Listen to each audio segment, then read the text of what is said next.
जय श्री राधे कृष्ण। आप सभी का आपके अपने YouTube channel VK Mishra present में बहुत बहुत स्वागत है। आइए सुनते हैं मार्गशीर्ष मास यानी कि अगहन मास महात्म्य कथा में पहले अध्याय की कथा। हिंदू धर्म में प्रत्येक महीने का अपना अपना विशेष महत्व माना गया है। इसी प्रकार से मार्गशीर्ष मास का अपना विशेष महत्व माना गया है। भगवान श्री कृष्ण ने स्वयं कहा है, महीनों में मैं मार्गशीर्ष का महीना हूँ। मार्गशीर्ष के महीने में विशेष प्रकार से भगवान श्री कृष्ण की पूजा करना, भगवान विष्णु के पूजन करने का जो कि विशेष महत्व माना गया है तथा इस दौरान गंगा स्नान, यमुना और नर्मदा में स्नान का विशेष महत्व माना गया है। इस महीने में जहाँ तक जो भी दान पुण्यों का कार्य करे, जो भी पुण्य कार्य करे, उसका कई गुना पुण्य फल माना गया है। तो आइए सुनते हैं अगहन मास मार्गशीर्ष मास महात्म्य कथा में पहले अध्याय की कथा।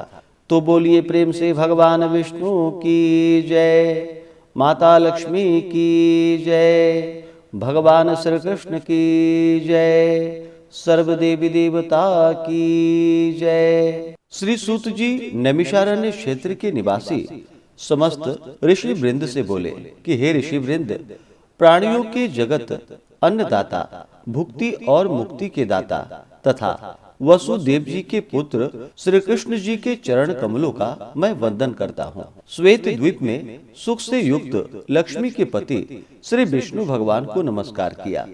चतुर्थ भुजाधारी ब्रह्मा जी विष्णु भगवान से बोले कि हे ऋषिकेश, जगत की पालन करने वाले, पवित्र श्रवण कीर्तन वाले, हे देवेश, हे सर्वज्ञ, हे सभी प्राणियों के दाता, मैं आपसे कुछ जानना चाहता हूँ, उसे आप बतलाने की कृपा करें।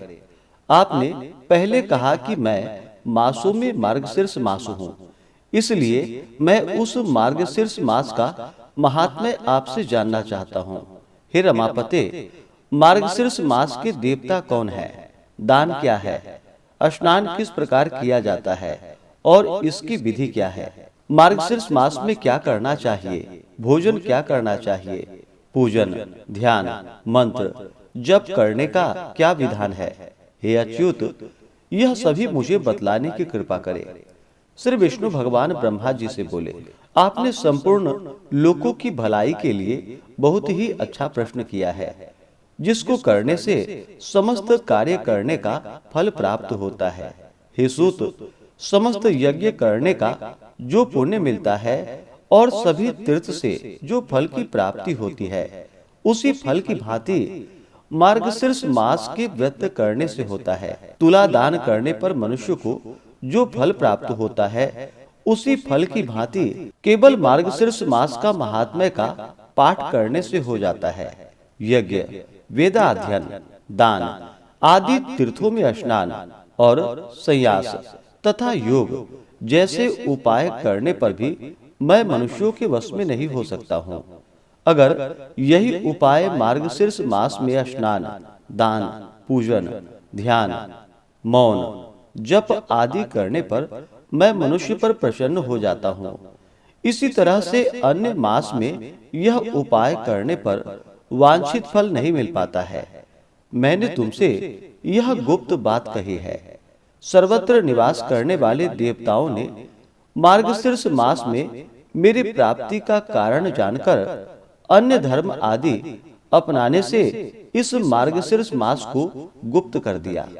जो मनुष्य मेरी भक्ति से परायण है और जो कोई पुण्य कर्म को करता है, उसे वांछित फल प्राप्त करने हेतु मार्गशीर्ष मास में अवश्य ही भक्ति व पुण्य कर्म करनी चाहिए। जो मनुष्य मार्गशीर्ष मास का व्रत नहीं करते हैं, उसको पाप रूप समझना चाहिए, क्योंकि वे केवल कलयुग से अत्यंत प्रसन्न हो रहे हैं। हे वत्स, 8 महीनों में स्नान, दान, पूजन, व्रत आदि करने से मनोवांछित फल मनुष्य को सूर्य जब मकर राशि में माघ मास में आने पर प्राप्त होता है। माघ मास की अपेक्षा 100 गुना अधिक फल वैशाख मास में व्रत करने से मिलता है और वैशाख मास में पुण्य कर्म करने से 1000 गुना अधिक फल उसी भांति तुला राशि में सूर्य आने पर कार्तिक मास में व्रत करने से होता है। कार्तिक मास में व्रत करने की अपेक्षा कोटि गुना अधिक फल वृश्चिक राशि में सूर्य आने पर मिलता है। इस कारण मार्गशीर्ष मास समस्त मासों में श्रेष्ठ माना गया है और मुझको यह मास सर्वदा ही प्रिय है। जो मनुष्य मार्गशीर्ष मास में प्रातः काल उठकर विधि विधान से स्नान करता है, मैं प्रसन्न होकर उसके हृदय में निवास करता हूँ। जो भी इस विषय पर इस कथानक को कहता है तो तुम सुनो। जो पृथ्वी तल में नंद गोप नामक महात्मा हुआ, उस गोप को परम सुंदर गोकुल में हजारों कन्याएं हुई। हे अनंग, मेरे रूप में उन कन्याओं का चित्त मोहित हो गया। तब मैंने उन कन्याओं को मार्गशीर्ष मास में स्नान करने के लिए कहा। मेरे कहने पर उन कन्याओं ने विधि पूर्वक प्रातः काल स्नान किया। फिर कन्याओं ने पूजन करके हविष्यान्न भोजन किया और नमस्कार किया। हे अनंग, इस प्रकार विधि विधान से व्रत करने पर मैं प्रसन्न हो गया। मैंने प्रसन्न होकर उन कन्याओं को वर के रूप में अपनी आत्मा दे दी। इसलिए मनुष्यों को चाहिए कि यथाविधि मार्गशीर्ष मास में पुण्य कर्म करनी चाहिए। इस प्रकार से श्री स्कंद महापुराणे एकाशीति हास्याम संहितायाम द्वितीय वैष्णव खंडे ब्रह्मा विष्णु संवाद में मार्गशीर्ष महात्म्य कथा में पहले अध्याय की कथा पूर्ण हुई। तो बोलिए प्रेम से भगवान विष्णु की जय।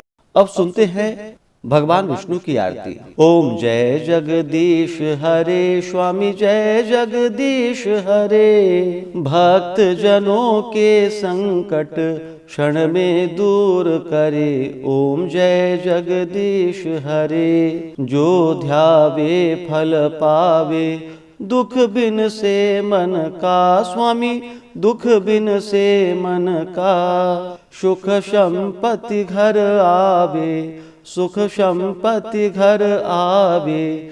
कष्ट मिटे तन का। ओम जय जगदीश हरे। मात पिता तुम मेरे, शरण गहूँ मैं किसकी। स्वामी शरण गहूँ मैं किसकी।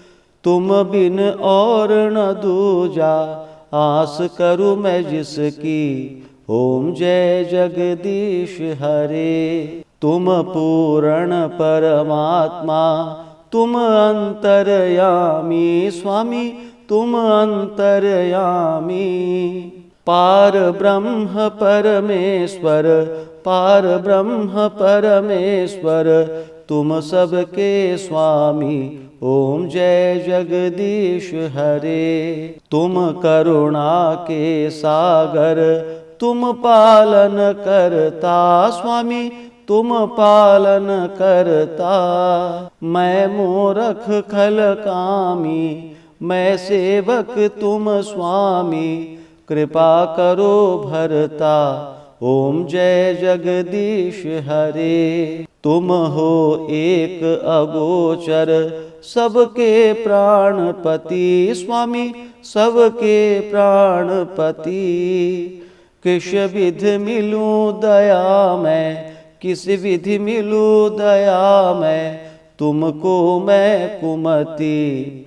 ओम जय जगदीश हरे। दीन बंधु दुख हरता, तुम ठाकुर मेरे। स्वामी तुम रक्षक मेरे।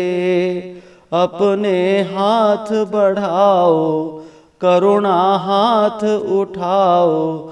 द्वार पड़ा तेरे। ओम जय जगदीश हरे। विषय विकार मिटाओ, पाप हरो देवा। स्वामी पाप हरो देवा। श्रद्धा भक्ति बढ़ाओ, श्रद्धा भक्ति बढ़ाओ। संतन की सेवा। ओम जय जगदीश हरे। श्री जगदीश की आरती जो कोई नर गावे। स्वामी जो कोई जन गावे। कहत शिवानंद स्वामी, कहत शिवानंद स्वामी। सुख संपत्ति पावे। ओम जय जगदीश हरे। ओम जय जगदीश हरे। स्वामी जय जगदीश हरे। भक्त जनों के संकट, दास जनों के संकट, क्षण में दूर करे। ओम जय जगदीश हरे।